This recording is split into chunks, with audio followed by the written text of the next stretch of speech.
This week, I'm going to show you how to get the lights in your shots beaming like stars.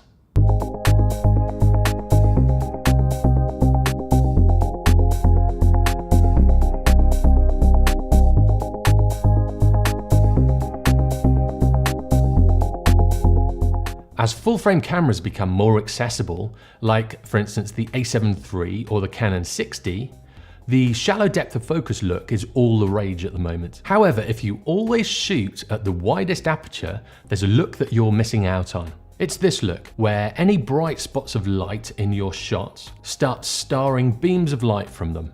By adjusting the settings in your camera, if you have any street lights, bright headlights, or even the sun in your shot, you can get beams radiating out of these light sources.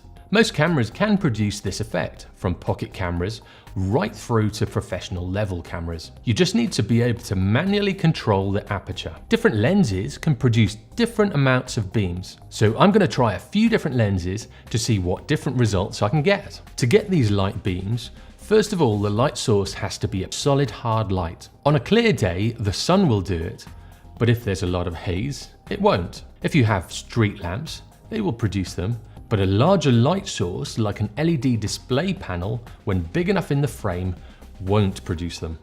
Basically, to get this look, you need to close down your aperture. There needs to be enough light let into the camera for you to expose properly.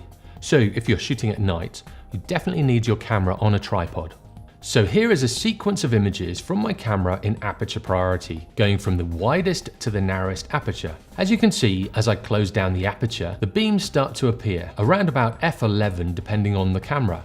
The next thing that controls the look is how many aperture blades there are. The more aperture blades your lens has, the more beams you'll get. Weirdly, there's also another thing that controls the amount of beams that you can get in the shot. If your lens has an odd number of blades, it doubles the amount of beams that are produced. If you have an even amount of blades, it produces the same amount. With the 40mm Samyang that has 6 blades, there are only 6 beams.